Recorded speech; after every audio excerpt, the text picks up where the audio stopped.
Hi everyone, good morning. So আমি চলে এসেছি নতুন আরেকটি ব্লগ নিয়ে। তো আজকে সকাল সকাল আমি মর্নিং ড্রিঙ্ক যেটা খাই সেটা খাচ্ছি। আর এরপর করা হবে ব্রেকফাস্ট। দেখা যাক ব্রেকফাস্টে কি করা যায়। আর আমি আজকে যাচ্ছি আবার মাছ আনতে। আজকে মনে হচ্ছে একটু মাছ খাওয়া দরকার। তো লেটস সি কি মাছ নেওয়া যায়।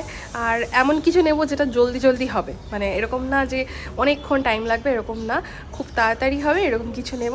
So let's go. আর মাছ আনতে যখন যাই আমি এই রাস্তা দিয়ে প্রত্যেকবার এই নার্সারিটা আমার চোখে পড়ে। আর শীতকালে, বেসিক্যালি শীতকালে এই নার্সারিটা যা সুন্দর লাগে কি বলবো। তো প্রচুর মাছ দেখার পরে আমার যেটা হয়, মানে সবার একটাই কমপ্লেন যে এইটুকু মাছ আমি বিক্রি করি না।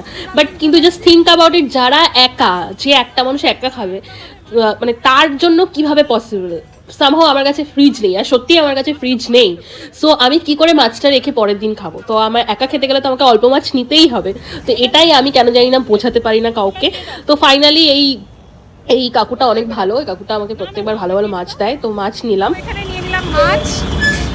এবার দেখা যাক ব্রেকফাস্টে কি খাওয়া আর যায়। আমাদের এখানে না এই দোকানটাতে খুব ভালো সাউথ ইন্ডিয়ান খাবার পাওয়া যায়। আর আমি অর্ডার করেছিলাম একটা মশালা দোসা। আর এদিকে বাড়িতে এসে আমি নুন হলুদ দিয়ে মাছগুলো ধুয়ে মাখিয়ে রেখেছি। তো আমার মাছ এখন মোটামুটি ভাজা হয়ে গেছে, আর মশলাটা করে নেবো, আর শিম আর আলু একটু কাটবো। আর ব্যাস মোটামুটি গোছানো শেষ। এবার রান্নাটা হয়ে গেলেই ব্যাস কমপ্লিট আমার কাজ আজকের মতো। আর এদিকে শিমও ভাজা হয়ে গেল, আর আমার রান্নাও মোটামুটি শেষ, আমি আর পুরোটা দেখাইনি। আর এদিকে আমি নিয়ে নিচ্ছি আজকের আমার লাঞ্চ। লাঞ্চে ছিল ভাত, আর তার সাথে খুব ইন্টারেস্টিং কদবেল মাখা। এটা আমি ফার্স্টবার ভাত দিয়ে ট্রাই করব।